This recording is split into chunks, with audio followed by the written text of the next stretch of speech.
구약은 옛 약속이고 신약은 새 언약입니다.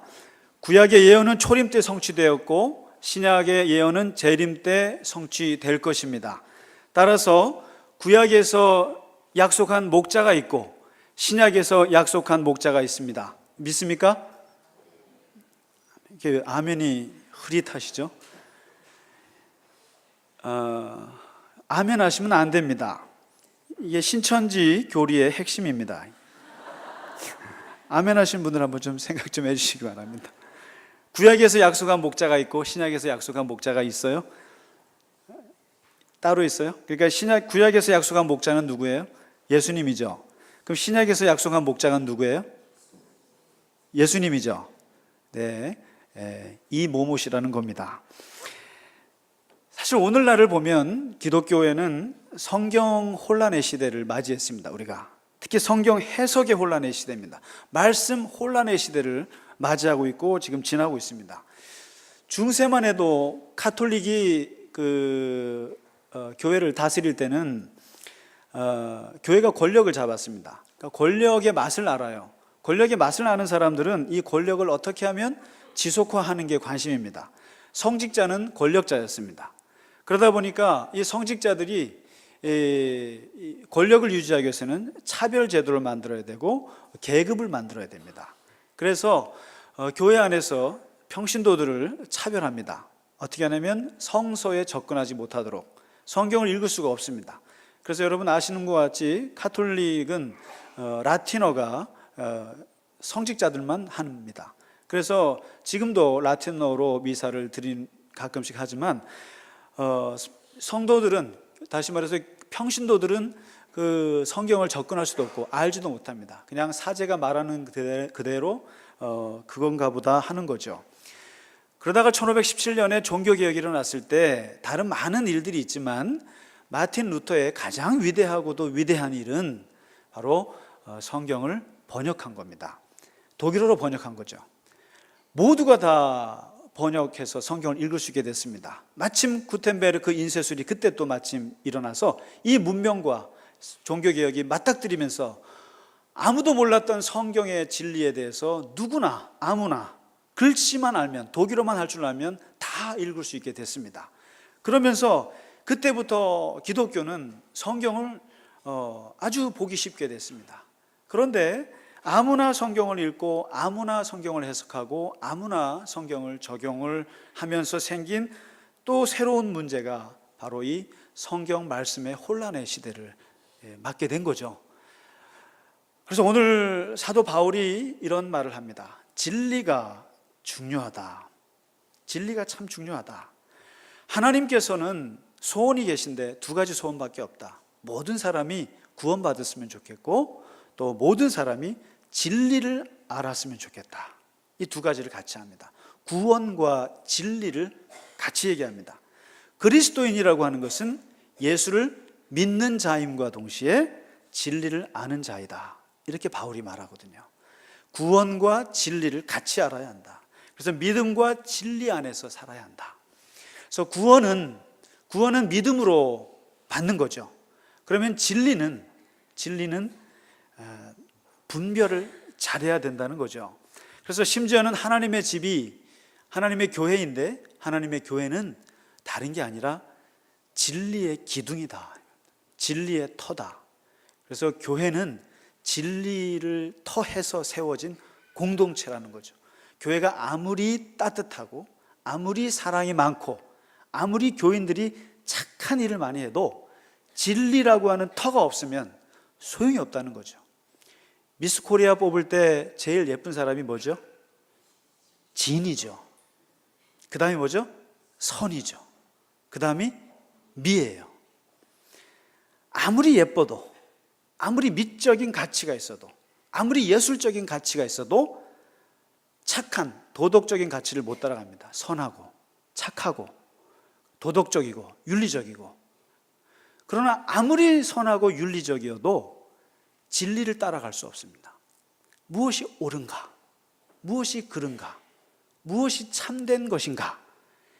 이 진리라고 하는 토대 위에 선이 올라가고 그 위에 미가 올라가야지 미가 앞설 수가 없습니다.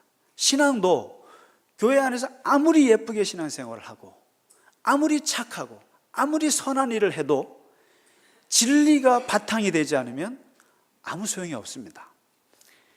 그런 면에서 우리 교회 교우 여성분들은 다 미스 코리아 진입니다. 다 진실하시고 참됩니다.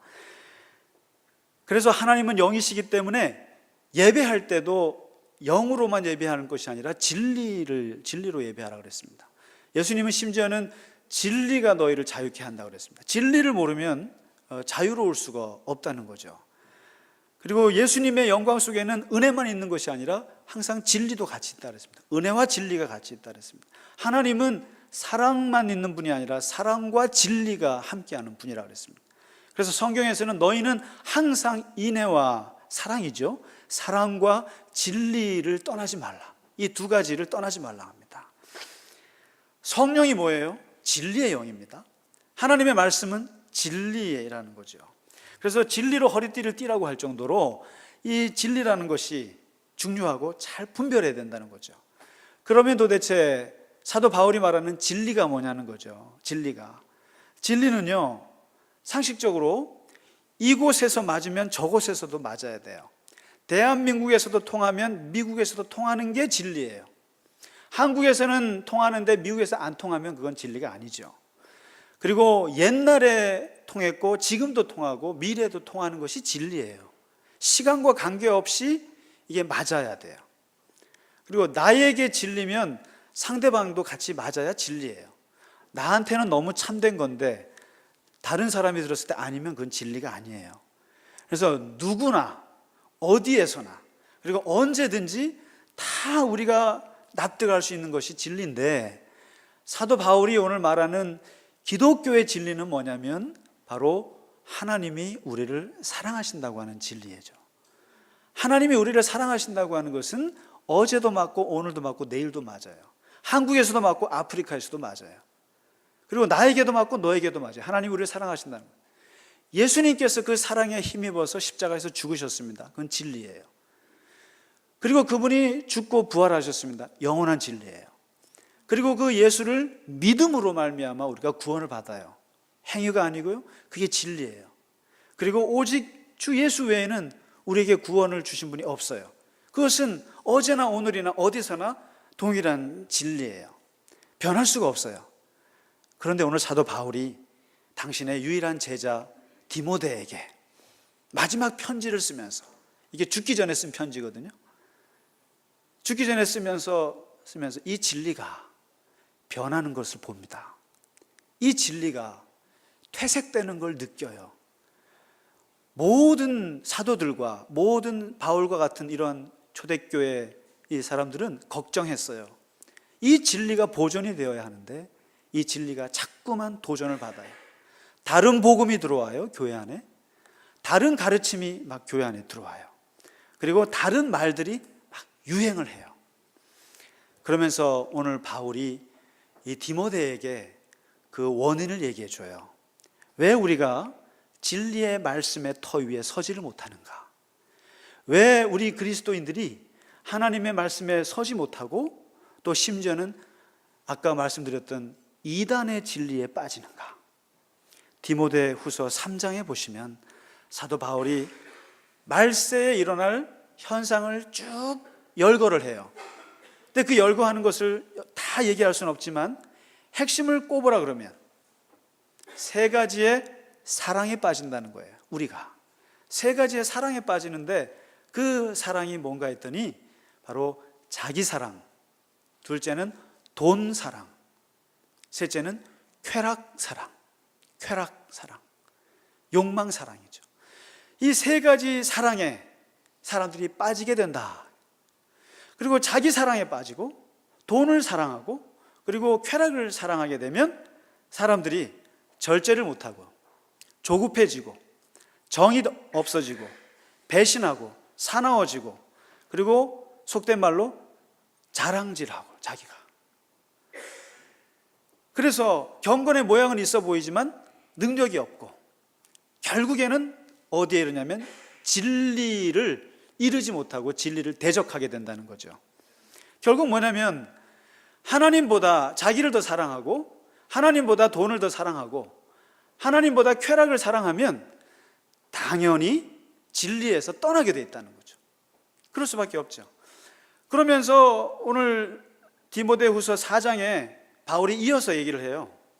자기 사랑에 빠진 사람들은, 돈 사랑에 빠진 사람들은, 쾌락에 빠진 사람들은 바른 교훈을 받지 않게 된다는 거죠. 바른 교훈을 받지 않게 되고 어떤 일이 벌어지면 귀가 가려집니다. 귀가 가려워서 견딜 수가 없어요. 저도 어제 이게 귀를 팠는데요, 자주 팝니다만 이 귀가 가렵다는 거예요. 사도 바울이 참 이 표현이 기가 막힌 표현이에요. 마지막 때에는 사람들이 귀가 가렵다는 거예요. 무슨 말입니까? 귀가 가려워서 자기 귀에 긁어줄 수 있는 사람을 찾는다는 거예요. 사욕, 자기의 욕심을 채울 수 있는 스승을 찾고 그 스승이 하는 말을 듣는데 알고 봤더니 자기 욕심을 채울 수 있는 스승을 찾아서 그 스승의 말을 듣는다는 거죠. 한마디로 말하면 자기가 보고 싶은 대로 보고 자기가 듣고 싶은 대로 듣고 싶은 거예요. 하나님 말씀도요. 그래서 이것을 고상하게 그 미국의 UC 버클리의 언어학자 그 조지 레이코프라는 사람은 유식한 말로 했죠. 프레임이다. 사람들은 다 자기가 이기적인 프레임이 있어서 그 틀 안에서 모든 걸 보기 때문에 아무리 진리를 얘기해줘도 그 틀 속에서 자기가 오해를 한다는 거죠. 그러니까 하나님이 성경에서 무엇을 원하시는지 관심 없어요. 없고 내가 원하는 바를 하나님이 맞춰주셔야 되는 거죠. 귀가 가려우니까. 그래서 사도 바울이 무슨 얘기까지 하냐면요, 신앙생활하는 것도 보면 너희가 신앙을 이익의 방도로 삼는다 그랬습니다. 신앙은 왜 하냐면 유익하기 위해서 하는 거예요. 유익이라고 하는 것은 내 영과 혼과 육이 다 건강한 약이 되도록 하는 거거든요. 그래서 이게 유익인데 이익으로 한다는 거죠. 내 이익, 내 욕심을 채우기 위해서 기도하고 내 욕심을 채우기 위해서 말씀을 공부하고 내 욕심을 채우기 위해서 하나님 신앙생활을 한다는 거죠. 그렇게까지 얘기를 하니까 사도 바울이요, 그래서 보면 공부 못하는 학생들의 특징이 있어요. 제가 공부 못해봐서 너무나 잘 아는데요, 공부를 못하는 사람들의 특징은 선생님이 강조하는 거에 관심이 없어요. 선생님이 무엇을 강조하는지에 관심이 없고요, 자기가 하고 싶은 걸 공부하는 분이세요. 그래서 꼴찌를 하세요, 항상. 그래서 시험 문제 나오면 자기가 공부했던 거 하나도 안 나와요. 제가 저희 딸에게 맨날 강조해요. 선생님의 머릿속에 들어가라. 선생님의 머릿속에 들어가고 선생님의 어투나 선생님의 강조하는 바 반복하는 것을 귀담아 들어라. 그래야 그게 문제가 난다. 다시 말해서 선생님이 원하는 것을 공부해야지, 네가 원하는 것을 공부하면 시험에서는 너가 빵점이다. 제가 공군을 나와서 우리 공군 교수님 계십니다만은 제가 들어봤어요. 공군 조종사들이 공군 그 비행기를 배울 때 몇십 점 이상 이렇게 패스가 아니라는 거예요. 100점을 맞아야 패스한대요. 맞죠, 집사님? 맞아요. 왜요? 100점을 맞아야 비행기를 움직이죠. 비행기가 원하는 필요한 지식을 우리가 다 알아야죠. 비행기가 원하는 지식을 알아야지 내가 원하는 지식만 가지고는 비행기를 자유롭게 조종할 수가 없다는 얘기죠. 하나님 말씀은 하나님이 원하는 것을 들어야지 내가 원하는 것을 골라 들었다가는 그것은 이익의 방도로 생각하는 것이고 자기 욕심만 채우는 것이라는 거죠. 바울이 분석하는 겁니다. 결국 이런 사람들은 어떤 걸 좋아하게 되면 허탄한 이야기에 빠진다는 거죠. 허탄한 이야기를 좋아하게 되고 허탄한 신화를 좋아하게 된다는 거예요. 이 허탄하다는 게 뭐냐면요, 신앙생활에서도 하나님의 말씀을 자기 마음대로 쉽게 알고 싶은 거예요. 그냥 뭔가 한 큐에 이해하고 싶어요. 성경 말씀을 뭔가 꿰뚫는 한마디로 요약하고 싶어요. 그리고 성경 말씀을 그냥 한눈에 그냥 직접 경험하고 싶은 거예요. 이런 게 허탄한 거예요. 공짜죠. 뭔가 공짜로 쉽게 얻고 싶은 거예요. 지난 화요일에 저희 아파트는 쓰레기를 버리는 날이어서 쓰레기를 밤 10시에 버리거든요. 근데 버리다가 5만 원을 주웠습니다. 제가 쓰레기장에서 5만 원의 신사임당께서 저에게 나타나셔서 제가 그분을 모셨어요. 그 5만 원짜리를 보고 보니까 누구에게 줄 사람도 없고 이것은 뭐 찾아줄 수가 없어요. 그래서 이건 뭐 하나님께까지는 얘기하면 아니고 그냥 내가 주웠다 하고는 이거를 이제 용돈에 써야지. 이것은 절대로 집사람에게도 얘기해서는 안 되며 그 누구에게도 얘기하지 않고 내가 이걸 잘 써야지 하고는 핸드폰 사이에다가 싹 껴놨어요. 그런데 한편으로는 마음이 조금 찝찝했어요. 공짜로 들어오는 거는 쉽게 나간다는데. 역시 그 다음날 집에 가다가 사거리에서 이게 직진 차선과 좌회전 차선이 동시에 일어나요. 저는 좌회전 해야 되거든요. 근데 차가 너무 많으니까 그냥 직진하는 척 하다가 좌회전을 했어요. 그랬더니 위대하신 대한민국 경찰께서 저를 맞이하셨어요. 오시라고. 그래서 나라에 세금을 3만 원을 내고, 그리고 이 2만 원은 또 어떻게 또 없어질까? 그렇습니다. 뭐냐면 공짜는 없는 거예요. 세상에 공짜로 쉽게 번 거 두려워하시기 바랍니다. 그거 빨리 내놓으세요. 교회에다가 내놓으시든지 나라에다가 내놓으시든지 내놓으셔야 돼요. 그 공짜로 얻은 거 절대로 내 거 아닙니다. 안 돼요. 마찬가지로 신앙도 물론 우리가 은혜로 구원받았죠. 믿음으로 구원받았고 하나님의 선물로 은혜를 받았죠. 그러나 신앙생활은 피와 땀입니다. 사실 피와 땀의 결실이에요. 그리고 정말 열심히 해야 됩니다. 수고해야 돼요. 노력해야 돼요. 어디 그렇게 성경 말씀을 한 큐로 이해할 수 있겠습니까?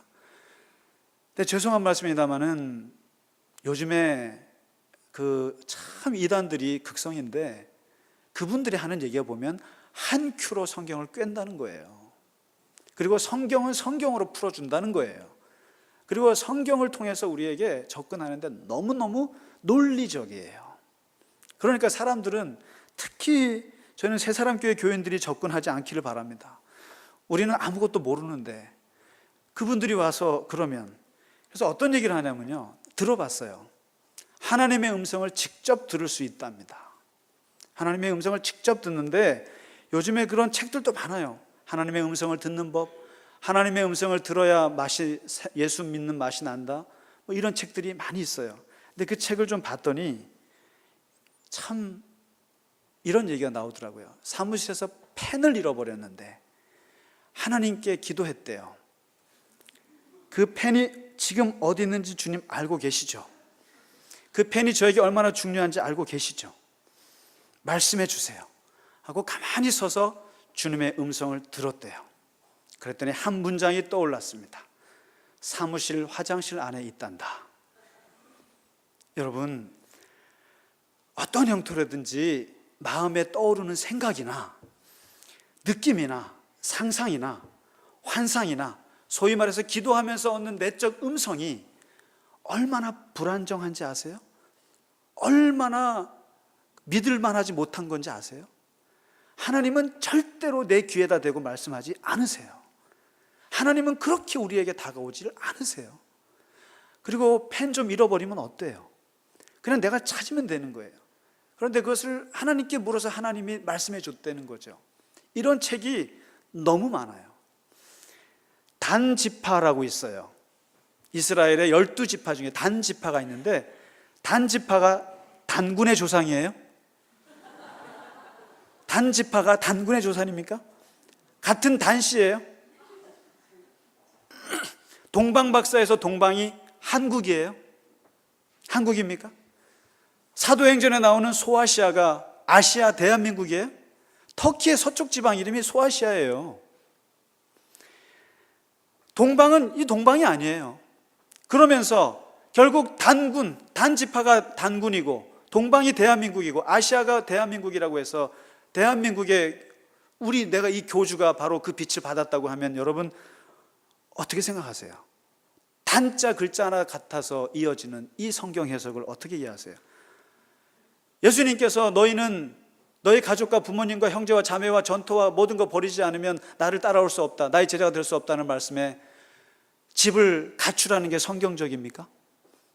집을 가출해가지고 모든 가족들 떠나서 엉뚱한 공동체에 가서 같이 사는 게 그게 성경적이에요? 성경에 나와 있으니까요. 나와 있어요, 말씀이. 구원받으면 더 이상 죄를 짓지 않고 의인으로 영원히 살아요? 666 그 짐승의 표예요? 그거 바코드 찍으면 안 돼요? 그거 사탄의 표입니까? 예수님의 새로운 이름이 이만희 씨예요? 아니죠. 안수할 때 치료하는 광선이 나와요? 예수님의 재림 날짜를 알 수 있으세요? 그런데 놀라운 것은 제가 지금 말씀드린 이 10가지 이 해석들이 다 성경에 나와 있어요. 글씨들이 있다고요. 그런 글자들이요. 그러면 그 글자가 성경에 있다고 해서 그것을 연결하면 그게 제대로 된 성경 말씀이에요? 아니라니까요. 바로 성경책에 그 내용이 나왔다고 해서 진리가 아니에요. 우리는 하나님의 말씀을 사랑하는 거죠. 하나님의 말씀을 사랑하는 사람들이지 성경책을 우상화하는 사람들이 아니에요. 성경책을 그 글자에 무릎 꿇고 절하는 사람들이 아니라고요. 우리는요. 그 글자가 나왔다고 해서 그 글자를 가지고 오늘날로 직통 해석을 하는 게 그게 바릅니까? 아니라는 거예요. 성경책은요, 백과사전이 아닙니다. 우리가 알고 싶은 거, 우리가 알고 싶은 내용을 담고 있는 백과사전이 아닙니다. 성경은 우리에게 필요한 것을 말해주는 책이에요. 우리에게 필요한 건 뭐예요? 구원이에요. 인간은 구원받아야 해요. 인간은 또 행복해야 됩니다. 인간에게 행복과 구원에 필요한 모든 걸 다 담고 있어요. 성경은. 살인하지 말라, 거짓말하지 마라, 겸손하게 살아라, 다른 사람을 인정해 주라, 그럼 너가 인정받는다. 우리에게 필요한 구원의 말씀과 우리에게 필요한 행복한 말씀들이 다 있어요. 다 있어요. 그런데 우리는 너무 욕심이 많아서 별의별 관심에 자기가 알고 싶은 것을 성경에서 찾고 싶어 해요. 그리고 성경책은 점술책도 아니거든요.